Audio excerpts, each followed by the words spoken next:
മരിക്കുക എന്ന് പറഞ്ഞാൽ ക്രിസ്തുവിൽ മരിക്കുന്നതിന് മുൻപ് ക്രിസ്തുവിൽ ആയിത്തീരണം. അതൊരു ബാലപാഠമാണ് ദൈവമക്കളെ സംബന്ധിച്ചിടത്തോളം. പരിശുദ്ധാത്മാവിന്റെ അഭിഷേകം പ്രാപിക്കുന്ന ഒരു വ്യക്തി മാത്രമാണ് ക്രിസ്തുവിലായിത്തീരുന്നത്.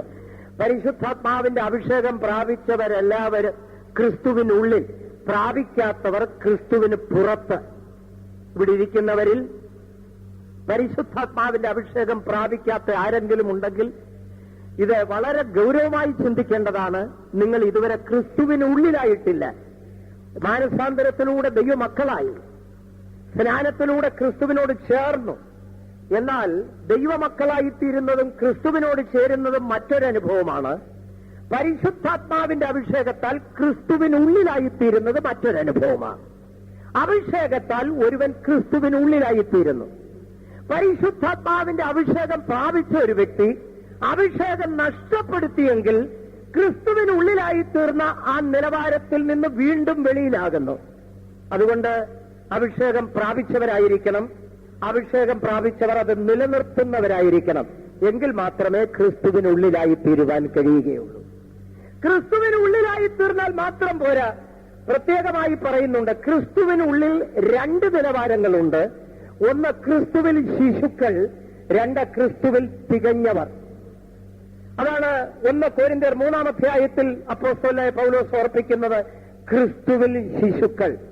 ക്രിസ്തുവിൽ ശിശുക്കൾ എന്ന് പറഞ്ഞാൽ അവർക്ക് ചില പ്രത്യേക സ്വഭാവങ്ങൾ ഉണ്ടായിരിക്കും. നിങ്ങളുടെ ഇടയിൽ ഈർഷ്യയും പിണക്കവും ഇരിക്കെ നിങ്ങൾ ക്രിസ്തുവിൽ ശിശുക്കളും ശേഷം മനുഷ്യരെ പോലെയുള്ളവരും എന്ന് അപ്പോസ്തലനായ പൗലോസ് പറയുക. പരിശുദ്ധാത്മാവിന്റെ അഭിഷേകം പ്രാപിച്ച് അന്യഭാഷ പറയുകയും ദൈവശക്തിയാൽ നിറയപ്പെടുകയും ചെയ്യുന്ന ഒരു വ്യക്തിയുടെ ഉള്ളിൽ ഈർഷ്യ ഉണ്ടെങ്കിൽ, പിണക്കമുണ്ടെങ്കിൽ, ഈർഷ്യ എന്ന് പറഞ്ഞാൽ നിങ്ങൾക്കറിയാമോ ഈർഷ്യ എന്താണെന്ന്? അതിന് ഒരു പോയിന്റ് ഞാൻ പറയാം. നമുക്കിഷ്ടമല്ലാത്ത ആരെങ്കിലും നമ്മുടെ അടുക്കൽ വരുമ്പോൾ നമ്മുടെ ഹൃദയത്തിൽ നിന്ന് ഉയർന്നു പൊങ്ങുന്ന ഒരുതരം ഫീലിംഗ്. അതിന് വാക്കില്ല, പ്രകടനമില്ല, അത് നിശബ്ദമായ ഭാഷയിലായിരിക്കും സംസാരിക്കുന്നത്. ഹൃദയത്തിൽ ഏതോ ഒന്ന് തോന്നുന്നു. ഇഷ്ടമില്ലാത്തവർ അടുത്ത് വരുമ്പോൾ, എന്നാൽ നല്ല സ്നേഹമുള്ളവർ അടുത്ത് വരുമ്പോൾ ഒരു പ്രത്യേക അഫെക്ഷൻ ഉണ്ടാകും, അവരോടൊരു പ്രത്യേക ബന്ധം. എന്നാൽ നമുക്ക് ഇഷ്ടമില്ല. അതതിന്റെ ഒരു പോയിന്റ് മാത്രമേ, ഈർഷ്യയുടെ ഒരു പോയിന്റ്. പല പോയിന്റുകളുണ്ട്, അതിലൊന്നാണ് ഈർഷ്യയുടെ ഒരു പോയിന്റ്. ദൈവത്തിന് സ്തോത്രം. ചില ഭർത്താക്കന്മാർക്ക് ഭാര്യമാർ അടുത്തു വരുമ്പോഴേ ആ മുഖം കാണുമ്പോഴേ ചിലർക്കൊരു ഇറിറ്റേഷനാ, ഒരു ഈർഷ്യ പോലെ. ചില ഭാര്യമാർക്കും അതേപോലെ. അതുപോലെ ചില അമ്മാവിയമ്മമാർക്ക് ഈ രോഗം കൂടുതൽ കാണപ്പെടുന്നത് ഈ അമ്മാവിയമ്മ മരുമകൾ ഈ വകുപ്പിലൊക്കെയാണ്. കാരണം അടുത്തോട്ട് വരുമ്പോൾ കാണുമ്പോഴേ ഒരു പ്രത്യേക ഒരു സ്വഭാവം പോലെ, ഒരു ഉള്ളിലുണ്ടാകുന്ന ചിന്താഗതി, ഒരു വികാരമാണ് ഈർഷ്യ. അതിന്റെ ഒരു പോയിന്റാണ്. നിങ്ങളുടെ ഉള്ളിൽ ഈർഷ്യയും പിന്നെ അടുത്തത് പിണക്കവും ഇരിക്കെ നിങ്ങൾ ശേഷം മനുഷ്യരെ പോലെ ക്രിസ്തുവിൽ ശിശുക്കളാണ്. കർത്താവിന്റെ രഹസ്യവരവെങ്കിൽ ഈ 1-ാം പുനരുത്ഥാനത്തിൽ ഏറ്റവും നല്ല ഉയിർപ്പ് ലഭിക്കുകയില്ല. ഏറ്റവും നല്ല ഉയിർപ്പ് ആഗ്രഹിക്കുന്നവർ ഒന്ന് കൈപൊക്കാമോ? ഈ കൂട്ടത്തിൽ വളരെ കുറവാണ്. മനസ്സിലായി കാണില്ല ഞാൻ പറഞ്ഞത്. യേശുക്രിസ്തുവിന്റെ മടങ്ങിവരവിൽ ഏറ്റവും നല്ല ഉയിർപ്പ്, ഞാൻ മുമ്പേ പറഞ്ഞ പോലെ ഏറ്റവും നല്ല ഉയിർപ്പ്, അല്ലെങ്കിൽ കർത്താവായ യേശുക്രിസ്തുവിന്റെ രഹസ്യവരവിൽ 6-ാം യുഗത്തിന്റെ അവസാനത്തിങ്കിൽ ദൈവസഭയിൽ മരിച്ചവരുടെ ഉയിർപ്പിന്റെ ആ സമയത്ത് ഉയിർപ്പിക്കപ്പെടാൻ, ഒരുപക്ഷെ കർത്താവിന്റെ വരവിന് മുമ്പ് മരിക്കുകയാണെങ്കിൽ ഉയിർപ്പിക്കപ്പെടാൻ ആഗ്രഹിക്കുന്നവർ ഒന്ന് കൈവെക്കാനാ പറഞ്ഞേ. ഇപ്പോഴാ മനസ്സിലായത്. ഒരല്ലേലിയാ പറഞ്ഞാൽ നല്ല സന്തോഷം. പക്ഷേ ക്രിസ്തുവിൽ തികഞ്ഞവരായിരിക്കണം. ഈർഷ്യയുണ്ടെങ്കിൽ ആ പരിപാടി നടക്കുകയല്ല. ഹൃദയത്തിൽ ഈർഷ്യ ഉണ്ടെങ്കിൽ അന്ന് പൊങ്ങുകയില്ല, അവിടെ കിടക്കുകയുള്ളൂ, വെള്ളോട്ട് പൊങ്ങുകയില്ല. ദൈവത്തിന് സ്തോത്രം. ആകയാൽ ഹൃദയത്തെ നിർമ്മലമാക്കി പരിശുദ്ധപ്പെടുത്തി ആ 1-ാം പുനരുത്ഥാനത്തിൽ ഏറ്റവും നല്ല ഉയർപ്പ് പ്രാപിക്കുവാൻ യോഗ്യരായിത്തീർ. ശിശുത്വ സ്വഭാവങ്ങൾ ജീവിതത്തിൽ നിന്ന് പൂർണ്ണമായി മാറ്റിക്കളയണം. ശിശുത്വ സ്വഭാവം. ക്രിസ്തുവിൽ ശിശുക്കൾ എന്ന് പറയുമ്പോൾ 1 ഈർഷ്യ, 2 പിണക്കം. ശിശുക്കളുടെ വേറെ 1-2 ബാലിശമായ സ്വഭാവങ്ങൾ ഉണ്ട്, ശൈശവപ്രായ സ്വഭാവങ്ങൾ. ഒരു പാട്ടുണ്ട്, നാഗൽ സാഹിബിന്റെ പാട്ട്, ഒരു യേശുവെ പോലെ ആകുവാൻ എന്നുള്ള പാട്ടിന്റെ ഒരടി. ശൈശവപ്രായ വീഴ്ചകൾ അതെന്താ? ഈ ശൈശവപ്രായ വീഴ്ചകൾ, ശിശുക്കളുടെ സ്വഭാവം. ശിശുക്കളുടെ സ്വഭാവത്തിൽ ഒന്ന്, ഏത് വിലപിടിപ്പുള്ള ഒരു കൊച്ചു കുഞ്ഞിന്റെ കയ്യിൽ 50,000 രൂപ വില വരുന്ന ഒരു വാച്ച്, റാഡോ വാച്ച്, സ്വർണം കൊണ്ടുണ്ടാക്കിയ വാച്ച്, അതിന്റെ കയ്യിൽ കിട്ടിയാൽ അതിങ്ങനെ ഉരുട്ടി കളിച്ചുകൊണ്ടിരിക്കുമ്പോൾ വേറൊരാൾ അതിൽ നിന്ന്, ആ കുഞ്ഞിന്റെ കയ്യിൽ നിന്ന് ഇതിനെ വാങ്ങിക്കുവാൻ ഒരു 50 പൈസയുടെ ഒരു മുട്ടായി കൊടുത്താൽ മതി. ഈ 50 പൈസയുടെ മുട്ടായി അങ്ങോട്ട് നീട്ടുമ്പോൾ ഈ കുഞ്ഞ് 50,000 വാച്ച് വലിച്ചെറിഞ്ഞിട്ട് 50 പൈസയുടെ മുട്ടായിക്ക് വേണ്ടി കൈനീട്ടും. പല ദൈവമക്കളും ഇതുപോലെ ആയി പോകാറുണ്ട്. വളരെ വിലപിടിപ്പുള്ള അവകാശങ്ങൾ, നിക്ഷേപങ്ങൾ, സ്വത്തുക്കൾ കയ്യിലിരിക്കുമ്പോൾ, അതിന്റെ ഉദാഹരണം ഏശാവാണ്. ഏശാവിനെ കുറിച്ച് പറയുന്നു, ഒരു ഊണിന് ജ്യേഷ്ഠാവകാശം വിറ്റുകളഞ്ഞു എന്ന്. വേട്ടയാടിയേച്ച് മടങ്ങി വന്നപ്പോൾ അന്ന് പോയപ്പോൾ ഒന്നും കിട്ടിയില്ല.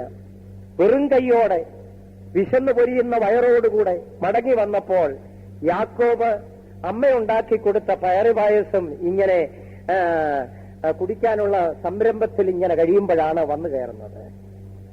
ആ പായസത്തിന്റെ മണം മൂക്ക് തുളച്ചകത്ത് എന്നപ്പോൾ ഏശാവ് അതിൽ മയങ്ങി വീണു. പതിയെ യാക്കോബിനെ സമീപിച്ച് പറഞ്ഞു, എനിക്കൊരൽപ്പം ഇത് തരണം. യാക്കോബ് സൂത്രക്കാരൻ അവസരം നോക്കിയിരിക്കുകയായിരുന്നു. കാരണം അമ്മ പറഞ്ഞു കൊടുത്തിട്ടുണ്ട്, ഉദരത്തിൽ വെച്ച് നടന്ന സംഭവങ്ങൾ. മൂത്തവൻ ഇളവേദനെ സേവിക്കുമെന്ന് അമ്മ യാക്കോബിന്റെ കാതിൽ പറഞ്ഞു വെച്ചിട്ടുണ്ട്. അത് യാക്കോബിന്റെ ഓർമ്മയിലിരിക്കുകയായിരുന്നു. അവസരം വരുമ്പോൾ മൂത്തവന്റെ ജ്യേഷ്ഠാവകാശം പിടിച്ചെടുക്കാൻ അവന്റെ ബുദ്ധി ഭംഗിയായി പ്രവർത്തിച്ചിട്ട് ഇപ്പോൾ തന്നെയാണ് സാവകാശം എന്ന് മനസ്സിലാക്കി ഏശാവിനോട് പറഞ്ഞു, തരാം, പക്ഷേ നിന്റെ ജ്യേഷ്ഠാവകാശം എനിക്ക് തരണം. ഏശാവ് ചിന്തിച്ചു. ജ്യേഷ്ഠാവകാശം ഒരു തുലാസിലിട്ട് ഒരു തട്ടിലോട്ടിട്ടു. മറുവശത്ത് തന്റെ വയറിന്റെ വിശപ്പൂടെ തൂക്കി നോക്കി. ഏശാവിന് വെയിറ്റ് കൂടുതൽ തന്റെ വിശപ്പിനായിരുന്നു. അതുകൊണ്ട് ഏശാവ് പറഞ്ഞു, ഇപ്പൊ ചാകും ഞാൻ ചാകുന്നതിനേക്കാൾ എന്റെ ജ്യേഷ്ഠാവകാശം പോകുന്നതാണ് നല്ലത് എന്ന് പറഞ്ഞുകൊണ്ട് യാക്കോബിനോട് പറഞ്ഞു, തന്നേക്കാം. യാക്കോബ് ഓടിപ്പോയി കാണും മുദ്രപത്രം വാങ്ങിക്കാൻ. വാങ്ങിച്ചുകൊണ്ട് വന്ന് എഴുതാൻ പറഞ്ഞു. ഇത്രാം വർഷം, ഇത്രാം മാസം, ഇത്രാം തീയതി ഇസഹാക്കിന്റെ മൂത്ത മകനായ ഏശാവ് എന്ന ഞാൻ എന്റെ ജ്യേഷ്ഠാവകാശം സർവ്വ സ്വാതന്ത്ര്യത്തോടെ നിനക്ക് അതെഴുന്നു എന്ന് പറഞ്ഞുകൊണ്ട് എഴുതി ഒപ്പുവിട്ടു. പായസം കുടിച്ചു, എഴുന്നേറ്റ് പോയി. വിലപിടിപ്പുള്ള അവകാശത്തെ ഒരു ഊണിന് നഷ്ടപ്പെടുത്തി. പല ദൈവമക്കൾക്കും സ്വർഗീയമായ അവകാശങ്ങൾക്ക് കേവലം വിലയില്ലാതായി തീർന്നിട്ട് സ്വർഗീയമായ അവകാശങ്ങളുടെ വില മനസ്സിലാക്കാതെ ഭൗമികമായ 10 രൂപയ്ക്ക് വേണ്ടി, അല്ലെങ്കിൽ 100 രൂപയ്ക്ക് വേണ്ടി, അല്ലെങ്കിൽ ഈ ലോകത്തിലുള്ള അല്പം ചില സ്വത്തിനു വേണ്ടി സ്വർഗീയമായ നിക്ഷേപത്തെ വലിച്ചെറിയുന്ന ശിശുക്കൾ. ശിശുവിന്റെ മറ്റൊരു സ്വഭാവമാണ് നല്ലതും തീയതും തിരിച്ചറിയത്തില്ല. മുറ്റത്തേക്ക് ഇറക്കി വിട്ടാൽ മുട്ടുംകാലയിൽ ഇഴങ്ങിയെന്ന് കാണുന്നതെല്ലാം പിടിച്ചു വായിലേക്ക് കൊണ്ടുപോകുന്ന ഒരു സ്വഭാവം. അട്ടയായാലും ചുരുട്ടി ചോക്ലേറ്റ് പോലെ തിന്നുന്ന സ്വഭാവം. ഏതേലും കിട്ടിയാ മതി. ഇന്ന് പലർക്കും അത് മതി, എന്തെങ്കിലും ഒന്ന് കിട്ടിയാ മതി. അതിനെ തിരിക്കത്തൊന്നുമില്ല, നല്ലതാണോ തീയതാണോ. പഴയ നിയമത്തിൽ ഒരു പ്രമാണമുണ്ട്, പറിച്ചു കീറിപ്പോയതിനെ തിന്നരുത്, അത് അശുദ്ധമാണെന്ന്. തിന്നാവുന്നതില് വിശുദ്ധവും അശുദ്ധവും തമ്മിൽ വേർതിരിച്ചിട്ടുണ്ട്. ചെല്ലു വിചാരിക്കുന്ന എന്തായാലും മതി, അത് പറിച്ചു കീറിയോ കടിച്ചു കീറിയതോ എന്തായാലും തെറ്റില്ല, എന്തെങ്കിലും കിട്ടിയാ മതി എന്ന് ധരിക്കുന്നവർ അല്ല. ദൈവസഭയ്ക്ക് ഒരു വെളിപ്പാടുണ്ടായിരിക്കണം. നിങ്ങൾക്ക് ലഭിക്കുന്ന വചനം ഒരു വിശുദ്ധനിൽ നിന്നായിരിക്കണം, ഒരു പ്രതിഷ്ഠിക്കപ്പെട്ടവനിൽ നിന്നായിരിക്കണം. ദൈവത്തിന് സ്തോത്രം. പറിച്ചു കീറിപ്പോയത്, കടിച്ചു കീറി തിന്നത് പ്രതിഷ്ഠയില്ലാത്തവരുടെ, പരിശുദ്ധമില്ലാത്തവരുടെ പ്രസംഗം. അതല്ല വില. ചിലർക്ക് ആരാണെന്നുള്ളതല്ല, എന്താണെന്നുള്ളതാണ് വിലയിരുത്തൽ. ഒരാളിങ്ങനെ പറഞ്ഞ് ഞാൻ കേട്ടിട്ടുണ്ട്. ഹരിപ്പാടെന്ന് പറയുന്ന സ്ഥലത്ത് ചില നാളുകൾക്ക് മുമ്പ് ഒരു ഹൈന്ദവ സ്നേഹിതനുണ്ടായി. ക്രിസ്തുവിനെ കുറിച്ച് മനോഹരമായി പ്രസംഗിക്കണമെങ്കിൽ 200 വേണം. 200 പുള്ളിയുടെ ഉള്ളിൽ ചെന്നാൽ ക്രിസ്തുവിനെ കുറിച്ച് പ്രസംഗിക്കുന്ന കേട്ടാൽ മരം പോലും ചാഞ്ഞു വരും. ആ പ്രസംഗം ചാരായത്തിൽ നിന്ന് വരുന്നതാണ്. ദൈവത്തിന് സ്തോത്രം. ദൈവത്തിന്റെ സഭ വിശുദ്ധവും അശുദ്ധവും തമ്മിൽ പൊരുൾ തിരിച്ച് വിശുദ്ധമായത് ഭക്ഷിച്ച് വിശുദ്ധിയിൽ വളരണം. അതിനാണ് സഭയ്ക്ക് ദൈവം അപ്പോസ്തലന്മാരെ ആക്കി വെച്ചിരിക്കുന്നു, പ്രതിഷ്ഠിക്കപ്പെട്ട ശുശ്രൂഷകരെ ആക്കി വെച്ചിരിക്കുന്നു. അവർ കർത്താവിൽ നിന്ന് പ്രാപിച്ച് നിർമ്മലമായ വചനം. അതുകൊണ്ടാണ് അപ്പോസ്തലനായ പൗലോസ് പറയുന്നത്, ഞങ്ങൾ മറ്റു ചിലർ ചെയ്യുന്നത് പോലെയല്ല, മറ്റു ചിലർ ചെയ്യുന്നത് പോലെ ദൈവവചനത്തിൽ കൂട്ടിച്ചേർക്കുന്ന മായം ചേർക്കുന്നവരെ പോലെയല്ല. ഇന്ന് എവിടെ നോക്കിയാലും മായം. ദൈവത്തിന് സ്തോത്രം. ഏതെങ്കിലും ഒരു ഷോപ്പിൽ ചെന്നാൽ, ഒരിക്കൽ നമ്മുടെ ഒരു സഹോദരൻ അബദ്ധം പറ്റിയപ്പോൾ മദ്രാസിൽ പോയി ഒരു കടയിൽ നിന്ന് ഒരു ബാഗ് മേടിച്ചുകൊണ്ട് വന്നു. അതിനകത്ത് എഴുതിയിരിക്കുന്നു മെയ്ഡ് ഇൻ ജപ്പാൻ എന്ന്. പ്രത്യേകം ശ്രദ്ധിച്ചില്ല ആള്. മെയ്ഡും ജപ്പാനും കണ്ടപ്പോ പുള്ളി വിചാരിച്ചു ഒറിജിനലാണെന്ന് വിചാരിച്ചു. വാങ്ങിച്ചുകൊണ്ട് അന്ന് ഞാൻ അടയാറിലുള്ള സമയമാണ്. പുള്ളി അടയാറിൽ വന്നപ്പോൾ ഇദ്ദേഹം പറഞ്ഞു, ഞാനൊരു ബാഗ് മേടിച്ചു, ജപ്പാൻ മെയ്ഡാ. ഞാൻ പറഞ്ഞൊന്ന് കാണട്ടെ. നോക്കിയപ്പോഴാണ് made as Japan. Made in ജപ്പാനാണെന്ന് വിചാരിച്ച് മേടിച്ചതാ. പലരും മെയ്ഡും നോക്കും, ജപ്പാനും നോക്കും. ആസാണോ ഇന്നാണോ എന്ന് നോക്കുകയല്ലോ. എല്ലാം പ്രസംഗമാണ്. അതുകൊണ്ട് വളരാവതല്ല ശിശുക്കളുടെ സ്വഭാവം. കാണുന്നിടത്തൊക്കെ പോയി കൈനീട്ടുക, കാണുന്നവരുടെ ഒക്കെ മുമ്പിൽ തലകുനിച്ച് കൊടുക്കുക. ഒന്ന് കൈവച്ചേക്കണം എന്റെ തലയിലോട്ട്. ദൈവത്തിന് ഏതെല്ലാം വേലകളുണ്ടെന്നറിയാമോ? ഊതി വീഴ്ത്തുന്നത്, കൈവെക്കുമ്പോൾ മയങ്ങി വീഴുന്നത്. നമ്മുടെ ചില വിദ്വാന്മാരും പോയി തല കാണിച്ചു കൊടുക്കുക, എന്നിട്ട് വീണേച്ച് എഴുന്നേറ്റ് വരും. ഞാൻ ഒരിക്കലും ഒരു സഭയിൽ കൺവെൻഷന് ചെന്നപ്പോഴാണ് അവിടുത്തെ പാസ്റ്റർ പറയുകയാണ്, ഈ നമ്മുടെ കൺവെൻഷൻ നടക്കുന്ന ആ ഗ്രൗണ്ടില്, അതേ ഗ്രൗണ്ടിലെ കഴിഞ്ഞ ആഴ്ചയിൽ ഒരു കൺവെൻഷൻ നടന്നതേ ഉള്ളൂ. വലിയ അത്ഭുതങ്ങളൊക്കെയാണ്. ഞാൻ ചോദിച്ചത് എന്താ അത്ഭുതം? ഊതി വീഴ്ത്തുക, തള്ളിയിടുക, തലയിലോട്ട് കൈവച്ചാൽ അങ്ങ് മയങ്ങി വീഴും. വീണേച്ച് പിന്നെ ചാടി. എന്നിട്ട് പുള്ളി പറയാം, നമ്മുടെ ചില പുള്ളികളും പോയി തല കാണിച്ചു കൊടുത്തു, വീണേച്ച് എഴുന്നേറ്റ് വന്നു. എല്ലായിടത്തും പോയി തല കാണിച്ചു, എല്ലായിടത്തും പോയി കൈ നീട്ടിയാൽ അത് ശിശുക്കളുടെ സ്വഭാവമാണ്. ദൈവത്തിന് സ്തോത്രം. എന്നാൽ നമുക്കൊരു ഭവനമുണ്ട്. നമ്മുടെ ഭവനത്തിൽ ദൈവം മാതാക്കളെ ആക്കി വെച്ചിരിക്കുന്നു. തത്സമയത്ത് രുചികരമായ ഭക്ഷണം ഒരുക്കിത്തന്ന് നമ്മെ പോഷിപ്പിക്കുവാൻ ദൈവം മാതാക്കളെ ആക്കി വെച്ചിരിക്കുക.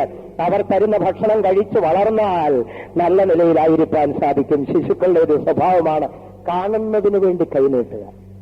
ഏതെങ്കിലും ബാലിശമായ ശൈശവമായ സ്വഭാവങ്ങൾ ഉണ്ടെങ്കിൽ എല്ലാം വിട്ടുകളഞ്ഞിട്ട് ക്രിസ്തുവിന്റെ പൂർണ്ണത, അത്തികവ്, ഏത് മനുഷ്യരെയും ക്രിസ്തുവെ തികഞ്ഞവരാക്കി നിർത്തേണ്ടതിന് അടിതൊട്ട് മുടിവരെ ഒരു ഊനവുമില്ലാത്ത ക്രിസ്തുവിനെ സംബന്ധിച്ച് അതാ പറയുന്നത്. അടിതൊട്ട് മുടിവരെ ഒരു ഊനവുമില്ല. ദൈവത്തിന് സ്തോത്രം. ചിലര് ഇരിക്കുമ്പോൾ ഒരു ഊനവുമില്ലാത്തതുപോലെ തോന്നും. പമ്പയാറ്റിൽ ചെങ്ങന്നൂരിന് സമീപം നടന്ന ഒരു സംഭവം.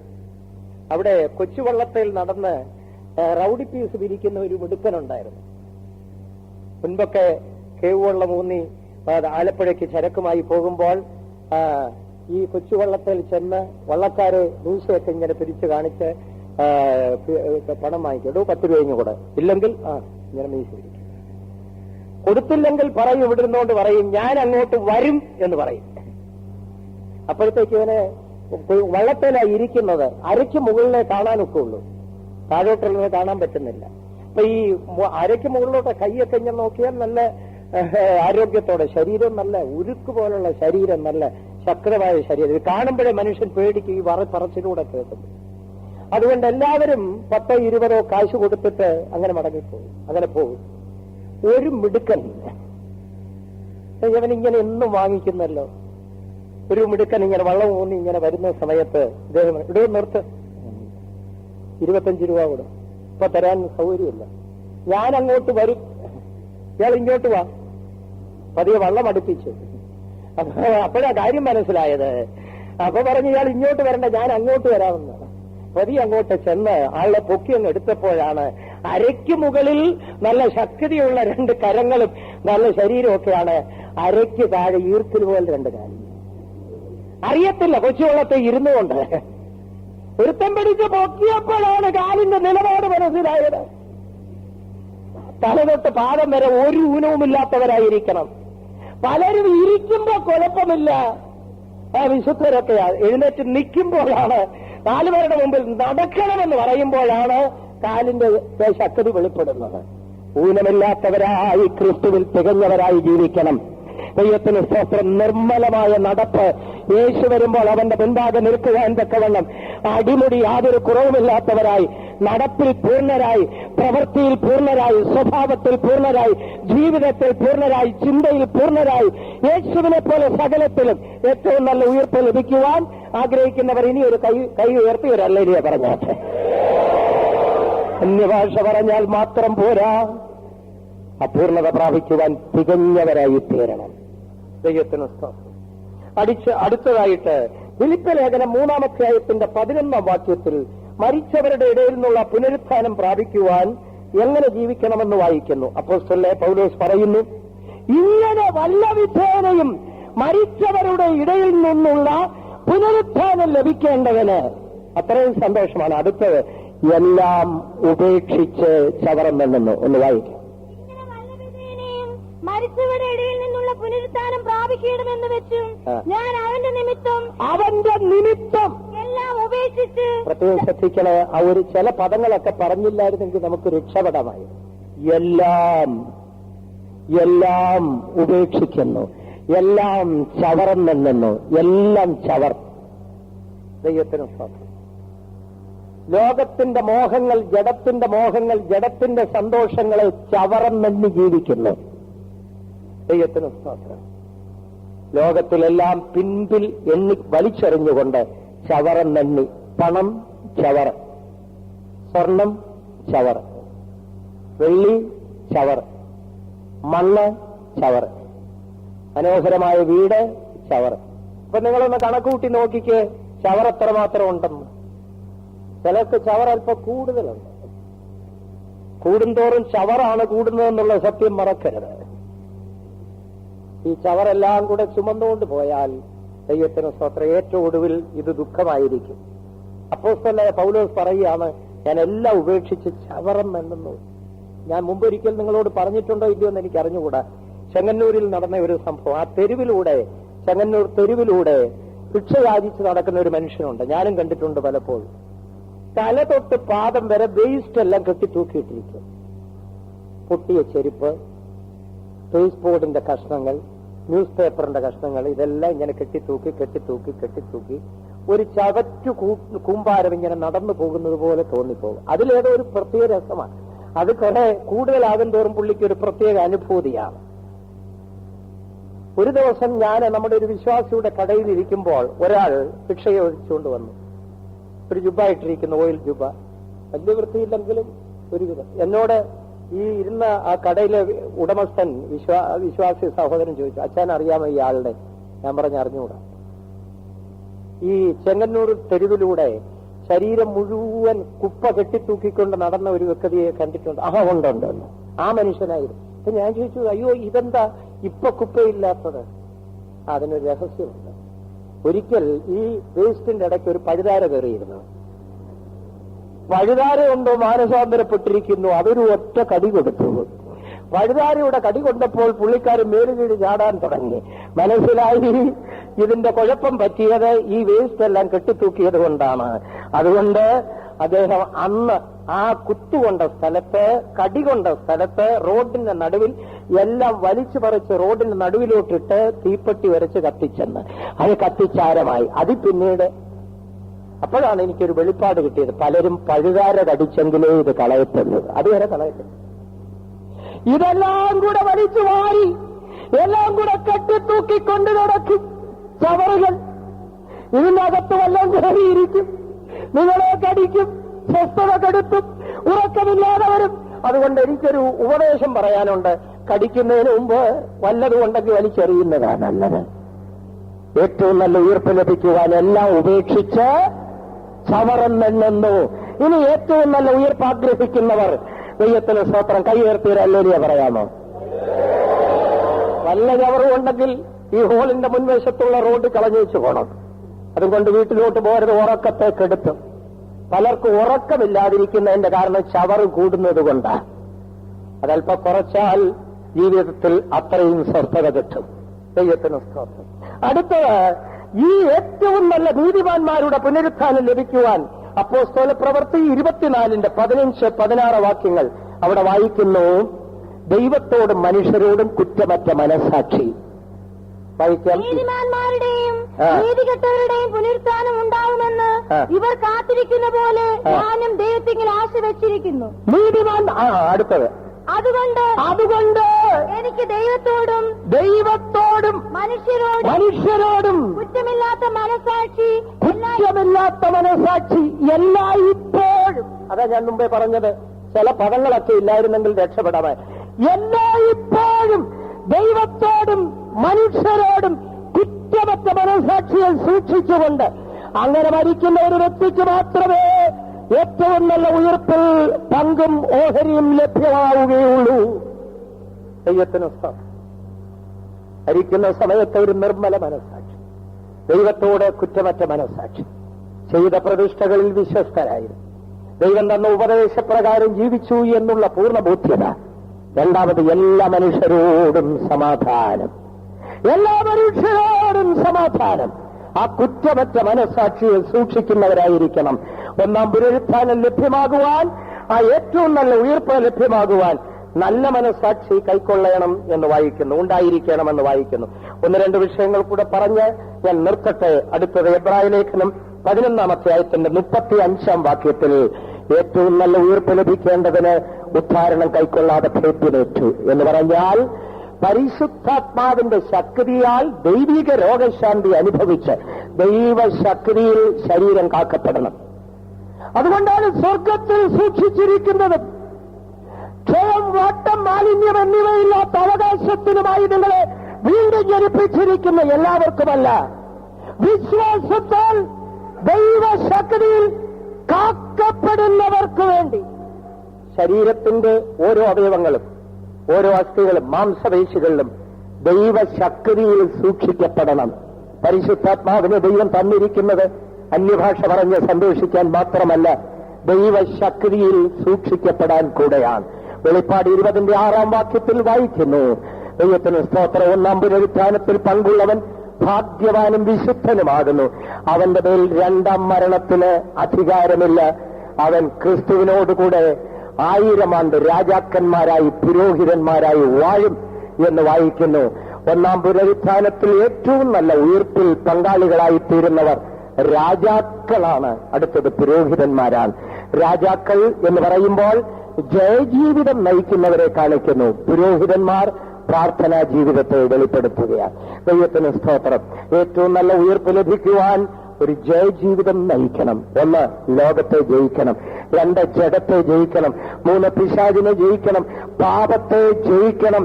യേശുക്രിസ്തു പറഞ്ഞതുപോലെ ഞാൻ സകലത്തെയും ജയിച്ചിരിക്കുന്നു, ഇതാ ലോകത്തിന്റെ പ്രഭു വരുന്നു, അവൻ എന്നോട് ഒരു കാര്യവുമില്ല എന്ന് പറഞ്ഞ് ലോകത്തെ ജയിച്ച് ജീവിച്ചതുപോലെ. അതുകൊണ്ടാണ് വെളിപ്പാട് 3:21 വായിക്കുന്നു, ജയിക്കുന്നവന് ഞാൻ എന്നോടുകൂടെ എന്റെ സിംഹാസനത്തിലിരിപ്പാൻ വരം നൽകും, ഞാനും ജയിച്ച് എന്റെ പിതാവിനോടുകൂടെ അവന്റെ സിംഹാസനത്തിൽ ഇരുന്നത് പോലെ തന്നെ. ദൈവത്തിന് സ്തോത്രം. ജയം പ്രാപിക്കുന്ന വിശുദ്ധന്മാർ യേശുക്രിസ്തുവിന്റെ മടങ്ങിവരവിങ്കൽ ശരീര രൂപാന്തരം പ്രാപിക്കുവാൻ, ഉയർത്തെഴുന്നേറ്റ് ശരീര രൂപാന്തരം പ്രാപിച്ച് കർത്താവിനെ എതിരേൽപ്പാൻ മേഘങ്ങളിൽ എടുക്കപ്പെടും. അത് ഒന്നാം പുനരുത്ഥാനത്തിൽ രണ്ടാമത്തെ നിരയായ യേശുക്രിസ്തുവിന് ശേഷം അടുത്തതായി സംഭവിക്കുന്ന ഉയർപ്പിന്റെ നിരയായ മനുഷ്യരുടെ ഉയർപ്പിന്റെ നിരയിൽ ഒന്നാമത്തെ നിരയായ ദൈവസഭയിൽ മരിച്ചവരുടെ ഉയർപ്പിൻ നിരയായ കൃപായുഗത്തിന്റെ അവസാനത്തിന് ഉയർപ്പിൻ നിരയായ ഏറ്റവും നല്ല ഉയർപ്പാണ്. അതാണ് നമ്മുടെ ലക്ഷ്യം. അതിൽ നാം കാണപ്പെടുവാൻ പരിശുദ്ധാത്മാവിനെ പ്രാപിക്കുക, ദൈവശക്തിയിൽ സൂക്ഷിക്കപ്പെടുക, എല്ലാം ഉപേക്ഷിച്ച് ചവറം നണ്ടുക, മാത്രമല്ല ഏറ്റവും നല്ല ഉയർപ്പ് ലഭിക്കാൻ ഉദ്ധാരണം കൂടാതെ ഭേദ്യമേറ്റ് ദൈവശക്തിയിൽ കാക്കപ്പെടുക, ജയജീവിതം നയിക്കുക, പ്രാർത്ഥനാ ജീവിതമുള്ളവരായിരിക്കുക. ശരീരവും ആത്മാവും പ്രാണനും ദൈവശക്തിയിൽ കാക്കപ്പെടട്ടെ. യേശുക്രിസ്തു നിദ്ര കൊണ്ടവരുടെ ഇടയിൽ നിന്ന് ആദ്യഫലമായി ഉയർത്തെഴുന്നേറ്റിരിക്കുന്നതിനാൽ നമുക്കൊരു ഭാവി പ്രത്യാശ തന്നിരിക്കുന്നു. കർത്താവ് മടങ്ങി വരും. ക്രിസ്തുവിൽ മരിച്ചവർ ഉയർക്കും. കർത്താവിന്റെ മടങ്ങിവരവിന് മുമ്പ് നമുക്കൊരു ശവപ്പെട്ടി ഒരുക്കപ്പെടുകയാണെങ്കിൽ, ഒരു ശവക്കുഴി ഒരുക്കപ്പെടുകയാണെങ്കിൽ, ഒരു വിലാപയാത്ര ഒരുക്കപ്പെടുകയാണെങ്കിൽ എപ്പോഴാണത് സംഭവിക്കുന്നതെന്ന് അറിഞ്ഞുകൂടാ. ഒരുപക്ഷെ ഇന്നാകാം, ഇല്ലെങ്കിൽ നാളെ ആകാം. അങ്ങനെ ഒരു സംഭവം ഉണ്ടാവുകയാണെങ്കിൽ യേശുക്രിസ്തു പിതാവിന്റെ അടുക്കൽ നിന്ന് മധ്യാകാശത്തിലേക്ക് ഇറങ്ങി വരുമ്പോൾ ഒന്നാം പുനരുത്ഥാനത്തിൽ ഏറ്റവും നല്ല ഉയർപ്പിൽ നാമും മരിച്ചവരുടെ ഇടയിൽ നിന്ന് ഉയർത്തെഴുന്നേറ്റ് കർത്താവിനെ എതിരേൽപ്പാൻ മധ്യാകാശത്തിൽ എടുക്കപ്പെടുവാൻ തക്കവണ്ണം നമുക്ക് നമ്മെ തന്നെ ഒരുക്കുവാൻ ഈ കൂടിവരവ് കാരണമായി തീരട്ടെ. ഏറ്റവും പ്രധാനപ്പെട്ടത് ദൈവശക്തിയിൽ കാക്കപ്പെടുക. കണ്ണുകളെ അടയ്ക്കാം, മുഴങ്കാൽ മടക്കാം. ഉയിർപ്പിൻ ശരീരത്തിന്റെ വിശേഷതകൾ ഒന്നാം പുനരുത്ഥാനത്തിൽ ആ ഏറ്റവും നല്ല ഉയിർപ്പിൽ ഉയിർപ്പിക്കപ്പെടുന്ന വിശുദ്ധന്മാരുടെ ശരീരത്തിന്റെ പല പ്രത്യേകതകളുണ്ട്. ദൈവത്തിന് സ്തോത്രം. മറ്റു പലർക്കും ലഭിക്കാത്ത പ്രത്യേകതകൾ ആ ഉയിർപ്പിക്കപ്പെടുന്ന വിശുദ്ധന്മാർക്ക് ലഭിക്കുന്നു. ദൈവത്തിന് സ്തോത്രം. ദൈവം അനുവദിച്ചാൽ അതിനെക്കുറിച്ച് നാളെ ചിന്തിക്കാം. നമ്മുടെ ലക്ഷ്യം കർത്താവിന്റെ മടങ്ങിവരവിൽ അതിന് മുൻപേ മരിക്കുകയാണെങ്കിൽ എപ്പോഴാണെന്ന് നമുക്ക് പറയുവാൻ നിവർത്തിയില്ല. നമുക്ക് വേണ്ടി ഒരു ശവപ്പെട്ടി ഒരുക്കപ്പെടുകയാണെങ്കിൽ, ഒരു ശവക്കുഴി ഒരുക്കപ്പെടുകയാണെങ്കിൽ, ഒരു ശവസംസ്കാര ശുശ്രൂഷ ഒരുക്കപ്പെടുകയാണെങ്കിൽ, ഒരു വിലാപയാത്ര ഒരുക്കപ്പെടുകയാണെങ്കിൽ, കർത്താവ് വരുമ്പോൾ അവൻ പേർ വിളിക്കുമ്പോൾ അവന്റെ ശബ്ദം നാം കേട്ട് തിരിച്ചറിഞ്ഞ്, ഇപ്പോൾ അവന്റെ ശബ്ദം നാം കേട്ട് തിരിച്ചറിയുന്നവർ നമ്മുടെ കാത് മാത്രമല്ല, ശരീരത്തിലെ ഓരോ അസ്ഥികൾ, മാംസപേശികൾ, ശരീരത്തിന്റെ ഓരോ കോശങ്ങൾ യേശുവിന്റെ ശബ്ദത്തിങ്കൽ ഉയർത്തെഴുന്നേൽക്കുന്ന, യേശുവിന്റെ ശബ്ദത്തിങ്കൽ ഉയർപ്പിക്കപ്പെട്ട് ജീവിപ്പിക്കപ്പെടുന്ന പ്രിയമുള്ളവരെ, നമ്മുടെ ഓരോ കോശങ്ങളും യേശുവിന്റെ ശബ്ദത്തെ അനുഭവിച്ചറിയട്ടെ. ഇന്ന് രാത്രിയിൽ അനുഭവിച്ചറിയട്ടെ. Praise the Lord. ആ ശബ്ദം നമ്മുടെ കാതിൽ മുഴങ്ങട്ടെ. ഇന്ന് രാത്രിയിൽ യേശുവിന്റെ ഇമ്പമാർന്ന ശബ്ദം, ആ കൃത്യമായ ശബ്ദം, മകനേ എന്നുള്ള ശബ്ദം, മകളെ എന്നുള്ള ശബ്ദം, വിലയേറിയ വാസ്തവങ്ങൾ നൽകുന്ന ശബ്ദം, അത് നമ്മുടെ കാതിൽ പതിക്കട്ടെ. അത് നമ്മെ രൂപാന്തരപ്പെടുത്തട്ടെ. അത് നമ്മെ ഉയർപ്പിക്കട്ടെ. ആ ശബ്ദത്തിൽ നമ്മുടെ ശരീരം ചലിക്കട്ടെ. നമ്മുടെ കോശങ്ങൾ ചലിക്കട്ടെ. ആ കോശങ്ങൾ അനുഭവിക്കട്ടെ. അതോടൊപ്പം ദൈവശക്തി നമ്മുടെ ശരീരത്തിൽ വ്യാപരിക്കട്ടെ. ഓരോ കോശങ്ങളിലും ദൈവശക്തി വ്യാപരിക്കട്ടെ. ഒന്നാം പുനരുത്ഥാനത്തിൽ ഏറ്റവും നല്ല ഉയർപ്പിൽ ഉയർപ്പിക്കപ്പെടേണ്ടതാണ് നമ്മുടെ ശരീരം. ഇവിടെ ഇരിക്കുന്ന ഓരോരുത്തരുടെയും ശരീരം ആ ഏറ്റവും നല്ല ഉയർപ്പിൽ ഉയർപ്പിക്കപ്പെടേണ്ടതാണ്. ഒരു നിമിഷം ചിന്തിക്കൂ, നിങ്ങളുടെ ശരീരം അതിന് യോഗ്യമാണോ? അതിനായി ഒരുക്കപ്പെട്ടിരിക്കുന്നുവോ? അതിലേക്ക് വിശുദ്ധിയുണ്ടോ? അതിലേക്ക് ദൈവശക്തിയിൽ കാക്കപ്പെടുന്നുവോ? അതിലേക്ക് പൂർണ്ണ നിങ്ങൾ പ്രാപിക്കുന്നുവോ? Hallelujah, hallelujah, hallelujah. ദൈവശക്തി നമ്മുടെ ശരീരത്തെ നിറയ്ക്കട്ടെ, നമ്മുടെ ആത്മാവിനെ സ്പർശിക്കട്ടെ, ശരീരത്തെ സ്പർശിക്കട്ടെ. ഹല്ലേലൂയ. രണ്ട് വിധത്തിലാണ് ഇന്ന് രാത്രിയിൽ ദൈവം നിങ്ങളെ ഉയർപ്പിക്കാൻ പോകുന്നത്. ഒന്നാമത് യേശുവിന്റെ ശബ്ദത്തിലൂടെ, രണ്ടാമത് പരിശുദ്ധാത്മാവിന്റെ ശക്തിയിലൂടെ. ഇന്ന് നമ്മുടെ ശരീരത്തിന്റെ ഓരോ സെല്ലുകളും ആ ശക്തിയെയും ആ ശബ്ദത്തെയും ഫീൽ ചെയ്യാൻ പോവുകയാണ്, അല്ലെങ്കിൽ അനുഭവിച്ചറിയുവാൻ പോകുന്നു. നമ്മുടെ കോശങ്ങൾ ചലിക്കും, ശരീരത്തിന്റെ അവയവങ്ങൾ ചലിക്കും. ആ ശബ്ദത്തിന്റെ മുൻപാണ് ശരീരത്തിന്റെ ഓരോ കോശങ്ങളിലും ഒരു ചലനമുണ്ടാകുന്നു. ഹല്ലേലൂയ. ശക്തിക്ക് മുൻപാണ് ഇബാലക്കരബാരിയാദല, ഇബാലക്കരബാരിയാദല, അക്ഷരബാലക്കരബ, ഇബാലക്കരബാരിയാദല, അക്ഷരബാലക്കരബ. ഇപ്പോൾ ആ ശക്തി നിങ്ങളെ തൊടട്ടെ. ആ ശബ്ദം നിങ്ങളെ സ്പർശിക്കട്ടെ, നിങ്ങളെ ഉയർപ്പിക്കട്ടെ. നമ്മുടെ ശരീരം ഉയർപ്പിക്കപ്പെടാനുള്ളതാണ്. ഇബാരിയാദല, ശിരബ, ആലബാലക്കരബല, ശിരബാലക്കര, ഇബാരിയാദല, ശിരബാലക്കരദല, ഇബാരിയാദല, ശിരാലക്കരദ, ഇബാരിയാദല, ശിരാബാരിയാദ. Hallelujah, hallelujah, hallelujah. ഇബാലബാലബാലബാല. ഇപ്പോൾ ശബ്ദം ഉയർപ്പിക്കട്ടെ. അപ്പാ, നിന്റെ ശബ്ദം ഓരോ ശരീരങ്ങളിലും വ്യാപരിക്കട്ടെ. ആ ശബ്ദം നിർജീവമായ കോശങ്ങളെ ഉയർപ്പിക്കട്ടെ. ആ ശബ്ദത്തെ എല്ലാവരും ഇപ്പോൾ ഫീൽ ചെയ്യട്ടെ. ശക്തി ഇപ്പോൾ എല്ലാവരും അനുഭവിക്കട്ടെ.